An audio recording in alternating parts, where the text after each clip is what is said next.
Assalamualaikum warahmatullahi wabarakatuh. Pada video ini saya akan mempresentasikan materi tentang wireless commerce atau perdagangan nirkabel.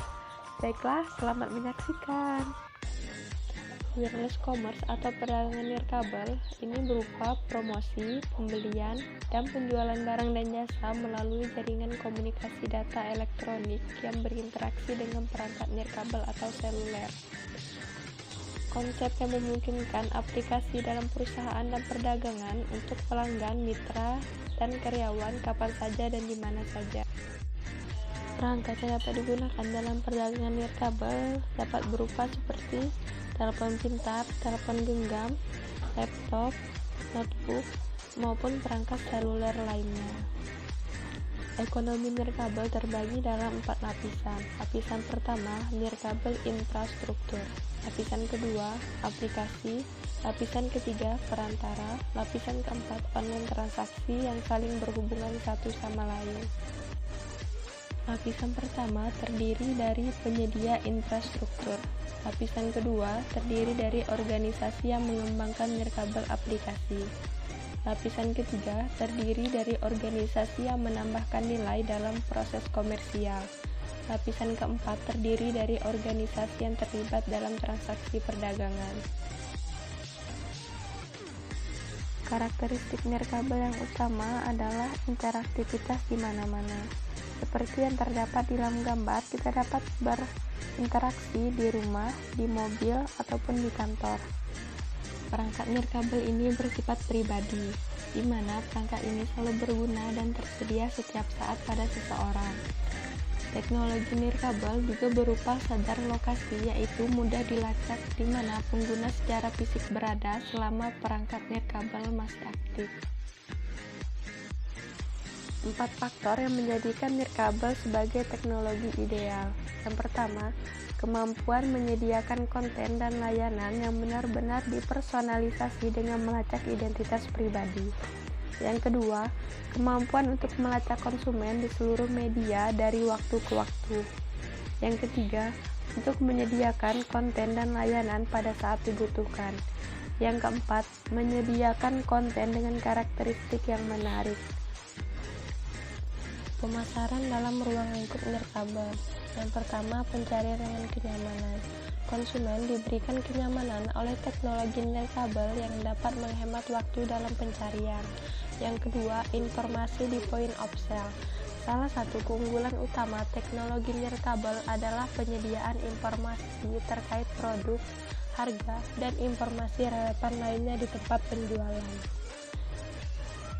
Yang ketiga, interaktivitas lanjutan.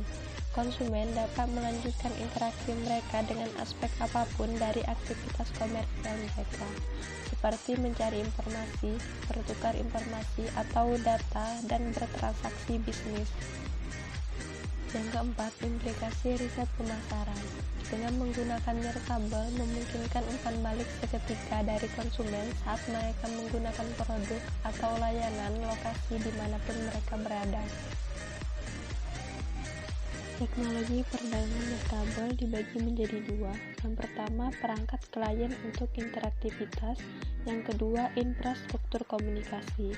Di sini akan dibahas masalah dari kedua teknologi tersebut. Yang pertama, masalah dari perangkat klien interaktivitas.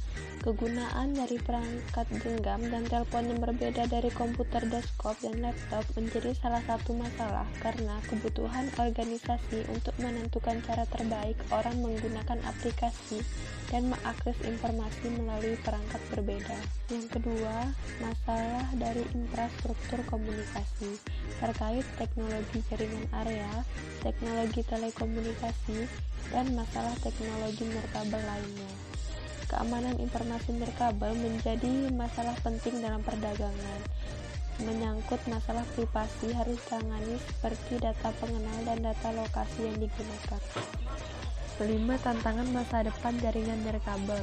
Yang pertama, menggunakan use spektrum dengan bijak. Dengan semua spektrum baru dan ledakan perangkat baru, tantangan bagi radio adalah memilih pita frekuensi mana yang akan digunakan dari beberapa yang tersedia. Yang kedua, memaksimalkan kinerja. Standar nirkabel terbaru yaitu Wi-Fi 6, di mana titik akses dan perangkat dapat menggunakan beberapa metode pengoptimalan penggunaan spektrumnya. Tantangannya, membuat mereka memilih dan bersama-sama melakukan pengoptimalan terbaik. Yang ketiga, jaringan yang mengenal diri sendiri. Miliaran perangkat nirkabel baru akan menjadi tantangan bagi admin jaringan untuk mengetahui apa yang ada pada perangkat mereka. Yang keempat, jaringan sebagai sensor. Pemancar nirkabel dapat digunakan untuk pencitraan RF lingkungan. AV nirkabel dapat mengirimkan signal dan mendengarkan tanggapannya.